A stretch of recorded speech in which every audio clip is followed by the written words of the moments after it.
오늘 하나님께서 우리에게 주시는 말씀은 계시록 21장 말씀입니다. 계시록 21장 9절에서 21절까지 말씀을 우리 한 목소리로 함께 봉독하겠습니다. 계시록 21장 9절에서 21절까지 말씀입니다. 이것은 하나님의 말씀입니다. 7 대접을 가지고 마지막 7 재앙을 담은 7 천사 중 하나가 나와서 내게 말하여 이르되 이리 오라, 내가 신부 곧 어린 양의 아내를 내게 보이리라 하고 성령으로 나를 데리고 크고 높은 산으로 올라가 하나님께로부터 하늘에서 내려오는 거룩한 성 예루살렘을 보이니 하나님의 영광이 있어 그 성의 빛이 지극히 귀한 보석 같고 벽옥과 수정같이 맑더라. 크고 높은 성곽이 있고 12문이 있는데 문에 12 천사가 있고 그 문들 위에 이름을 썼으니 이스라엘 자손 12지파의 이름들이라. 동쪽에 3문, 북쪽에 3문, 남쪽에 3문, 서쪽에 3문이니 그 성의 성곽에는 12 기초석이 있고 그 이름 위에 어린 양의 12 사도의 12 이름이 있더라. 내게 말하는 자가 그 성과 그 문들과 성곽을 측량하려고 금 갈대자를 가졌더라. 그 성은 네모가 반듯하여 길이가 너비와 같은지라. 그 갈대자로 성을 측량하니 12,000 스타디온이요 길이와 너비와 높이가 같더라. 그 성을 측량함에 144규빗이니 사람의 측량 곧 천사의 측량이라. 그 성곽은 벽옥으로 쌓였고 그 성은 정금인데 맑은 유리 같더라. 그 성의 성곽의 기초석은 갈색 보석으로 꾸몄는데 첫째 기초석은 벽옥이요 둘째는 남보석이요 셋째는 옥수요 넷째는 녹보석이요 다섯째는 홍만호요 여섯째는 홍보석이요 일곱째는 황옥이요 여덟째는 녹옥이요 아홉째는 담황옥이요 여덟째는 비치옥이요 열한째는 청옥이요 12째는 자수정이라. 그 12문은 12진주니 각 문마다 한 개의 진주로 되어 있고 성 길은 맑은 유리 같은 정금이더라. 아멘. 계시록의 마지막은 완전한 회복을 알려준다라고 말씀드렸습니다. 제거해야 할 것들이 제거되었습니다. 하나님의 백성들을 미혹했던 세력들이 사라졌고 더 나아가 하나님을 대적했던 세력들이 사라졌습니다. 사망이 사라지면서 모든 슬픔과 아픔들이 제거되었습니다. 이제 더 이상 어둠이나 아픔이나 다툼이 생길 수 있는 단 1%의 가능성도 없습니다. 이제 생겨나야 할 것들이 생겨나게 되었습니다. 하나님은 백성들과 함께 거주하시겠다 말씀하셨고 여기서 중요한 것은 하나님이 직접 말씀하셨다라는 것입니다. 계시록 초반부터 하나님은 보좌에 앉으신 이로 여러 번 등장하셨습니다. 하지만 거의 행동을 하시거나 말씀을 하시거나 하시지 않고 그냥 중심을 잡고 앉아 계신 분으로만 등장했었습니다. 그런데 모든 것이 회복되는 이때에 하나님은 백성들 사이에서 직접 말씀하고 계십니다. 하나님의 직접 말씀하심이 회복되고 있는 것입니다. 하나님은 하나님의 백성들인 우리들이 누구인지를 직접 자신의 음성으로 알려주시려고 하셨습니다. 하나님은 우리 하나님이시고 우리는 하나님의 백성입니다. 이는 구약성경 안에 있는 언약을 맺는 장면, 하나님과 이스라엘이 언약을 맺는 장면에서 자주 등장하는 표현입니다. 우리 구약성경 몇 군데를 함께 찾아보시겠습니다. 먼저 십계명을 주신 시내산 언약입니다. 출애굽기 19장 5절에서 6절 말씀 우리 함께 찾아서 읽어보겠습니다. 구약성경 출애굽기 19장 5절에서 6절까지 말씀입니다. 출애굽기 19장 5절에서 6절까지 말씀 우리 함께 찾아서 읽어보겠습니다. 네, 같이 함께 읽겠습니다. 출애굽기 19장 5절에서 6절 말씀입니다. 세계가 다 내게 속하였나니 너희가 내 말을 잘 듣고 내 언약을 지키면 너희는 모든 민족 중에서 내 소유가 되겠고 너희가 내게 대하여 제사장 나라가 되며 거룩한 백성이 되리라. 너는 이 말 이스라엘 자손에게 전할지니라. 아멘. 시내산 언약, 유명한 십계명을 받는 장면에서 하나님은 출애굽한 이스라엘 백성들과 언약을 맺으셨습니다. 그 언약을 지키면 거룩한 백성이 될 것이다 라고 약속해 주셨습니다. 하나님과 하나님의 백성이 언약을 통해 관계를 맺고 있습니다. 하나님은 하나님이 되시고 이스라엘 백성들은 그 하나님의 백성이 되는 그런 언약이 맺어지고 있습니다. 이제 구약성경 예레미야서를 함께 찾아보도록 하겠습니다. 예레미야 31장 31절에서 33절까지 말씀입니다. 예레미야 31장 31절에서 33절까지 말씀 우리 함께 찾아서 읽어보겠습니다. 예레미야 31장 31절에서 33절까지 말씀입니다. 우리 함께 같이 읽겠습니다. 여호와의 말씀이니라. 보라, 날이 이르리니 내가 이스라엘 집과 유다 집에 새 언약을 맺으리라. 이 언약은 내가 그들의 조상들의 손을 잡고 애굽 땅에서 인도하여 내던 날에 맺은 것과 같지 아니할 것은 내가 그들의 남편이 되었어도 그들이 내 언약을 깨뜨렸음이라. 여호와의 말씀이니라. 그러나 그날 후에 내가 이스라엘 집과 맺을 언약은 이러하니 곧 내가 나의 법을 그들의 속에 두며 그들의 마음에 기록하여 나는 그들의 하나님이 되고 그들은 내 백성이 될 것이라. 여호와의 말씀이니라. 아멘. 나는 그들의 하나님이 되고 그들은 내 백성이 될 것이니라 라는 말이 예레미야 말씀 안에서 선포되고 있습니다. 하나님은 바벨론 포로로 잡혀간 유다 백성들을 다시 돌아오게 하실 것입니다. 다시 돌아오게 하실 뿐만 아니라 그들과 이제 새 언약을 맺으실 것입니다. 다시 회복된 그 언약의 내용은 하나님이 그들의 하나님이 되시고 그들은 하나님의 백성이 되는 것. 하나님은 시내산 언약과 거의 동일한 표현으로 다시 한번 그들을 하나님의 백성 삼으려고 하십니다. 이와 유사한 본문이 바로 지난 시간에 읽었던 본문입니다. 계시록 21장 3절, 오늘 본문 바로 앞에 있는 이야기입니다. 계시록 21장 3절 말씀을 함께 읽어보겠습니다. 내가 들으니 보좌에서 큰 음성이 나서 이르되 보라, 하나님의 장막이 사람들과 함께 있음에 하나님이 그들과 함께 계시리니 그들은 하나님의 백성이 되고 하나님은 친히 그들과 함께 계셔서. 아멘. 믿음을 지킨 사람들은 하나님의 백성이 된다라고 오늘 계시록 말씀에도 말씀하고 있습니다.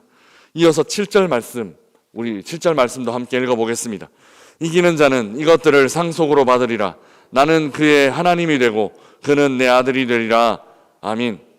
이 땅에서의 어려움과 고난을 이겨내는 사람들은 하나님의 상속자가 될 것이다 라고 약속하셨습니다.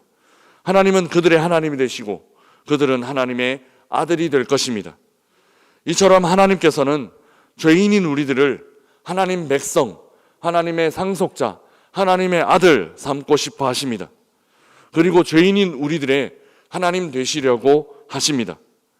구약과 신약 전체의 메시지는 이 한 목적을 향하여 집중되고 있습니다. 하나님이 얼마나 우리들을 자기 백성 삼고 싶어 하시는지, 그리고 하나님이 얼마나 우리 하나님이 되시고 싶어 하시는지 성경은 한결같이 그 하나님의 마음을 우리에게 전하고 있습니다. 오늘 본문은 하늘에서 내려온 새 예루살렘에 대해서 구체적으로 증언하고 있습니다. 요한은 높은 산에 올라 거룩한 성 예루살렘이 하늘에서 내려오는 것을 목격했습니다. 우리 오늘 본문 10절, 11절 말씀 함께 읽어보겠습니다. 성령으로 나를 데리고 크고 높은 산으로 올라가 하나님께로부터 하늘에서 내려오는 거룩한 성 예루살렘을 보이니 하나님의 영광이 있어 그 성의 빛이 지극히 귀한 보석 같고 벽옥과 수정같이 맑더라. 아멘. 도시 자체가 하늘에서 내려오고 있습니다. 그 도시는 보석처럼 빛나고 있는데 이것이 하나님의 영광을 나타내고 있습니다. 온통 하나님의 영광으로 가득한 도시 하나가 하늘에서 내려오고 있다, 이 말씀입니다. 또한 그 도시의 크기는 꽤 큰 정육면체 모양을 하고 있습니다. 우리 16절 말씀 함께 읽어보겠습니다. 그 성은 네모가 반듯하여 길이와 너비가 같은지라 그 갈대자로 그 성을 측량하니 12,000 스타디온이요 길이와 너비와 높이가 같더라. 아멘. 스타디온이라는 말은 우리가 많이 들어본 스타디움이라는 말과 똑같습니다. 경기장이라는 의미를 갖고 있는, 그런데 헬라어에서는 이 스타디온이라는 말이 길이를 측량하는 단위로 쓰여졌습니다. 12,000 스타디온이라는 말은 약 2,400km에 달합니다. 이는 거의 로마 제국의 크기에 상응한다, 그렇게 알려져 있습니다. 지중해 패권을 차지한 로마 제국이 거의 2,400km 정도 된다라고 추정됩니다. 서울에서 부산까지를 약 400km라고 한다면 어림잡아 서울에서 부산까지를 3번 왕복한 거리가 바로 2,400km 정도 될 것입니다. 한반도 전체가 북한까지 합쳐서 한 1,100km 정도 된다고 하니까 한반도의 2배 정도, 2배가 넘는 그런 길이와 너비, 높이를 가진 정육면체입니다. 이 엄청난 크기의 성 하나가, 도시 하나가 하늘에서 내려왔습니다. 이 성은 완전한 성이었습니다. 왜냐하면 길이와 너비와 높이가 동일한 정육면체 모양을 갖고 있었기 때문입니다. 이 정육면체 모양은 완전성을 상징하고 있습니다. 또 12지파의 이름이 붙여진 동서남북 방향에 3개씩 난 12문, 이 문들은 21절에 의하면 진주로 되어 있다 하는데, 이 12문이 또 완전성을 상징합니다. 12라는 숫자가, 그리고 12천사가 등장했는데 마찬가지로 완전성을 나타내고 있습니다. 그리고 12사도의 이름이 붙은 12기초석은 각색 보석으로 꾸며져 있습니다. 이 숫자 12도 이 성의 완전성을 드러내는데 한몫을 하고 있습니다. 하나님은 하늘에서 내려보내신 그 큰 성을 통해 구약시대로부터 약속하신 그 언약을 완성하려고 하십니다. 그 언약은 친히 그 백성들의 하나님이 되시고 또 친히 그 백성들을 하나님의 백성 삼으시는 것입니다. 큰 규모를 가진 하늘에 닿아 있는 성을 통해 하늘과 땅 사이에 가로막힘이 사라졌습니다. 땅에 있는 자들이 하늘로 마음껏 올라갈 수 있게 되고, 또 하늘에 있는 분들이 땅으로 마음껏 내려올 수 있게 되었습니다. 그리고 친히 내려오심을 통해 백성들 가운데 거하시는 것을 실제로 행하고 계십니다. 사랑하는 명선의 가족 여러분, 이 성은 하나님이 완전히 그의 백성 가운데 거하심을 의미합니다. 하늘에서 내려온 새 예루살렘 성은 길이와 너비와 높이가 동일한 정육면체였습니다. 길이와 너비와 높이가 같은 정육면체의 건물을 우리는 구약 성경에서 하나 발견할 수 있습니다. 열왕기상 6장 20절 말씀을 제가 읽어드리겠습니다. 열왕기상 6장 20절입니다. 그 내소의 안은 길이가 20규빗이요 너비가 20규빗이요 높이가 20규빗이라 정금으로 입혔고 백향목 제단에도 입혔더라. 아멘. 이 말씀은 솔로몬 성전의 내소, 즉 솔로몬이 지은 성전의 지성소의 크기를 말하고 있습니다. 이 지성소가 바로 정육면체, 그러니까 길이와 너비와 높이가 모두 동일한 건축물입니다. 구약 성경의 정육면체 건물은 바로 이 하나님의 지극히 거룩한 임재하심을 상징했던 지성소입니다. 아마 성전이 지어지기 전 성막의 지성소도 정확하게 크기가 측정된 것은 알려져 있지 않지만 이 솔로몬 성전보다 약 절반 정도의 크기를 갖고 있다라고 추정한다면 길이, 너비, 높이가 10규빗의 정육면체였다고 추정해 볼 수 있습니다. 하늘에서 내려온 예루살렘 성, 이 성은 지성소를 상징하고 있습니다. 지성소는 하나님의 절대 임재의 상징이었습니다. 그 지성소가 이 땅에 내려온 것입니다. 그 지성소가 하늘로부터 이 땅에 내려온 것입니다. 이전의 지성소에는 문이 없었습니다.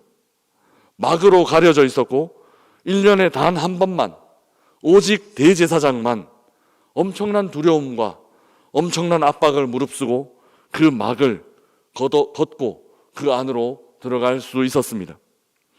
그러나 하늘에서 내려온 지성소의 문은 각 방향으로 3개씩 12개나 있습니다. 그리고 진주로 된 그 문들은 닫기 위해서 문을 만들어 놓은 것이 아니었습니다. 무언가를 막기 위해서, 방어하기 위해서 그 문을 만든 것이 아니었습니다. 누구나 들어올 수 있도록 그 문은 열려져 있었습니다. 이를 통해 수천 년 동안 꿈꿔오신 하나님의 꿈이 성취되고 있습니다. 하나님의 꿈은 백성들 가운데 친히 거하시며 백성들과 깊은 허울 없는 막힘 없는 교제를 나누시는 것입니다. 이 땅의 모든 곳이 이제 하나님의 임재로 가득한 곳이 되었습니다. 하나님은 이 땅의 모든 것을 하나님의 임재가 가득한 곳이 되게 하셨습니다. 사랑하는 여러분, 오늘도 우리 하나님의 임재하심 안에서 살아가십시다. 하나님은 우리와 깊은 교제를 나누기 원하십니다. 우리 안에 오셔서 우리와 친히 말씀을 나누시고 이야기를 나누시기를 원하시는 그 분 앞에 하늘에서 내려온 지성소처럼 우리의 마음 문을 활짝 열고 하나님과 깊은 교제를 나누며 동행하는 오늘 하루 되시기를 주님의 이름으로 축복합니다. 하나님은 우리를 하나님의 자녀 삼으시기 원하십니다. 하나님은 우리들의 하나님 되시기 원하십니다. 그 하나님의 소원하심과 그 하나님의 열망하심, 그것들을 우리의 마음에 품고 우리도 하나님과 허울 없는 교제, 막힘 없는 교제 나누시는 오늘 하루 되시기를 주님의 이름으로 축복합니다. 주신 말씀 생각하며 우리 함께